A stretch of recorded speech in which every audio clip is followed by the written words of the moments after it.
Far out in the sparkling Caribbean Sea, an emerald island rises from the waves.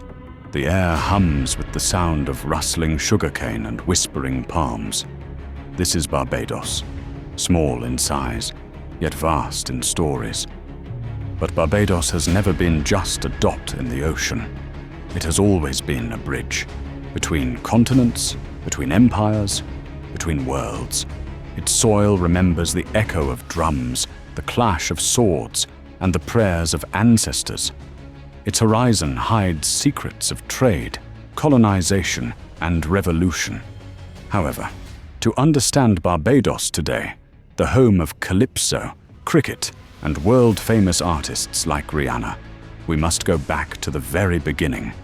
Before ships with sails, before flags of foreign empires, before even the first European maps marked this mysterious land.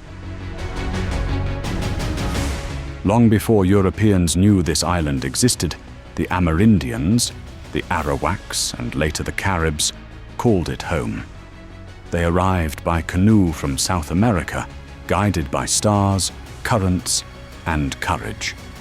To them, Barbados was not just an island, but a source of life. They fished its waters, hunted small animals, and planted crops of cassava and corn. Villages grew along rivers and coasts, where families built thatched homes and gathered for rituals, music, and storytelling. These first Barbadians left behind tools, pottery, and shell jewelry, silent witnesses to lives once lived in harmony with the land. But history often leaves more mysteries than answers. Much of their world faded when stronger tribes clashed, and later when outsiders arrived. Yet the rhythm of their drums, the wisdom of their farming, and their deep respect for nature would echo in the island's soul forever. However, a question lingers like the sea breeze. What happens when an isolated paradise suddenly appears on the maps of explorers hungering for conquest? The year was 1536, when the Portuguese explorer Pedro Campos sailed past the island. He called it Los Barbados, the bearded ones, perhaps inspired by the hanging roots of the island's fig trees, resembling thick beards swaying in the wind. Though the Portuguese did not settle, they left behind pigs for future sailors to eat, unaware of the story that was just beginning.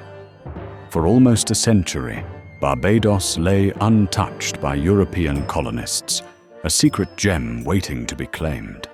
However, in 1627, the English arrived. Small groups of settlers came with guns, tools, and ambitions. They saw not just an island, but an opportunity, a place to plant crops, build fortunes, and expand empire. The first permanent settlement rose at Hull Town, and with it began centuries of transformation. But how does a quiet island turn into a battlefield of power, wealth, and survival under the weight of colonization?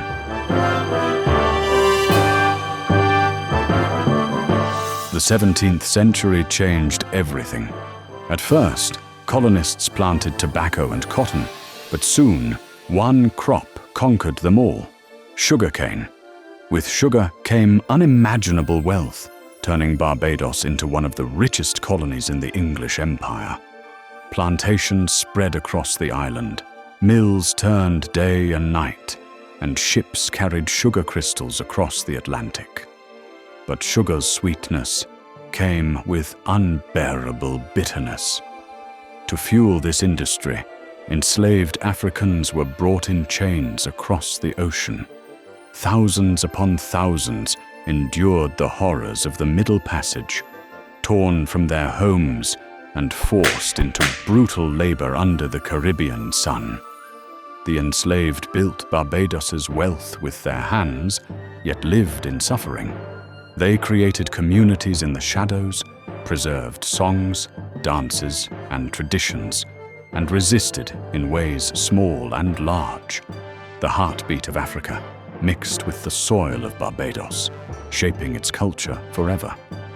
Moreover, Barbados became the model for the plantation system, a system exported to other Caribbean islands and even to the American South. But every system built on oppression eventually faces the storm of resistance. Stories like these connect us across time and place. Like and subscribe to join the adventure as we travel from island to empire, from mystery to revelation. So how did the enslaved and their descendants begin to challenge the chains that bound them? And what new identity began to rise from struggle?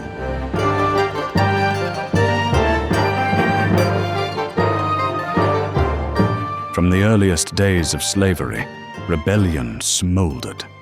Enslaved people resisted through escape, sabotage, and secret gatherings where drums carried coded messages. But sometimes resistance erupted into open flames. In 1816, the largest slave rebellion in Barbados shook the island. Known as Bussa's Rebellion, it was led by an African-born man named Bussa.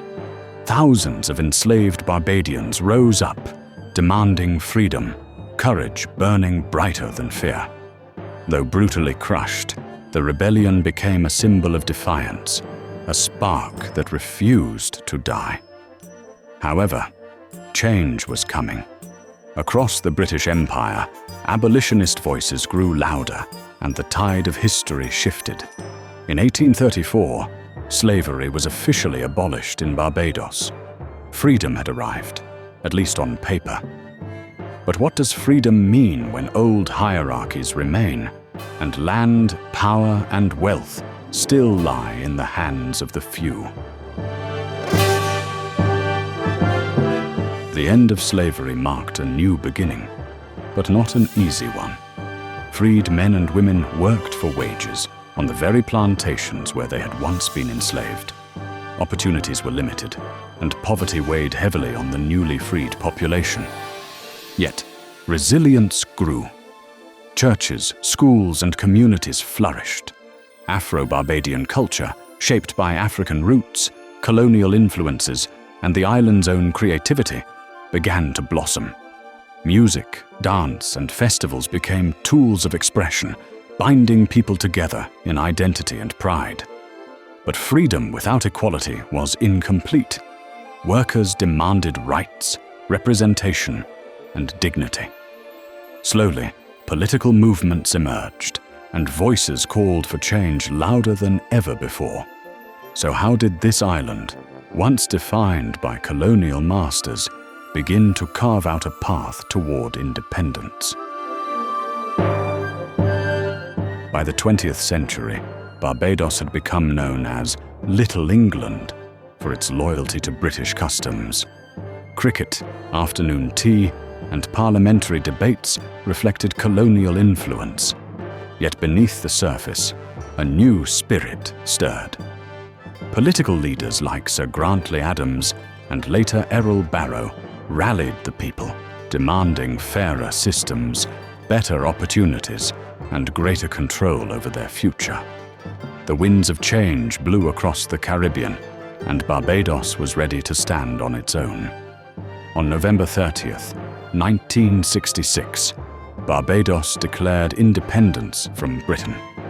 The Union Jack was lowered, and the Barbadian flag rose under a sky filled with fireworks and hope. Errol Barrow, the island's first Prime Minister, promised a new chapter, one of dignity, democracy, and development. Moreover, independence did not mean cutting ties with the past, but rather reclaiming the right to shape the future. But how would a small island, barely 166 square miles in size, find its voice in a world of giants? Post-independence Barbados focused on stability, education, and growth. Schools expanded, literacy soared, and the economy shifted beyond sugar into tourism and services. Visitors from across the globe came for its beaches, culture, and warmth, while Barbadians themselves built a reputation for discipline, resilience, and hospitality. The nation faced challenges, of course: hurricanes, economic struggles, and the constant balancing act of small island survival. But through it all, Barbados stood firm, its people united by shared history and vision. And on November 30th, 2021, Barbados took another bold step. It officially became a republic, removing the British monarch as head of state. The island declared full ownership of its destiny, a final step in centuries of transformation. But what cultural treasures, born from struggle and survival, truly define the spirit of modern Barbados? Barbados is more than its politics and economy. It is a rhythm, a heartbeat, a story carried in music, food, and art. The island gave the world calypso and soca, carnival celebrations filled with feathers, drums, and laughter, and voices like Rihanna, who carried Bajan culture onto the global stage. Food tells another story.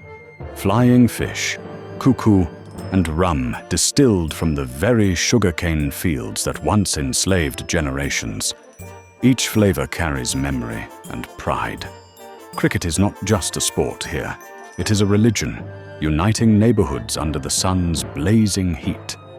Moreover, festivals like Crop Over transform the island into a stage of joy and resilience, celebrating both harvest and heritage. But culture is not just entertainment, it is identity. So how has Barbados balanced its African roots, colonial past, and modern influences to create something uniquely, undeniably Bajan? Today, Barbados stands as a small nation with a mighty voice. It has championed climate change awareness, called for fair treatment of small island states, and reminded the world that size does not limit influence. Leaders like Mia Mottley, the island's Prime Minister, have become global figures, speaking truth to power. Tourism thrives, technology grows, and bargain music, fashion, and art continue to inspire. Yet the island also faces questions: how to protect against rising seas, how to ensure opportunities for its youth, how to balance tradition with progress. But if history has taught us anything, it is this: Barbados has always survived. From Amerindian settlers to colonial empires, from slavery to freedom, from colony to republic, its people have risen, resisted, and redefined themselves again and again. So the real question is, what future stories will this small but mighty island write in the centuries to come? And so, we've journeyed through the history of Barbados, from the first Amerindians, through the Sugar Empire, through rebellion and resistance, to independence and identity. It is a story of survival, of sweetness and sorrow, of voices that refuse to be silenced.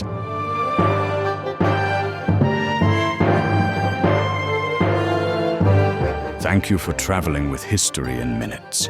We've now covered another nation starting with the letter B, adding it to our growing map of history. Next time, we move forward in the alphabet to Belarus. Stay curious, stay inspired, and until then, subscribe and stay curious.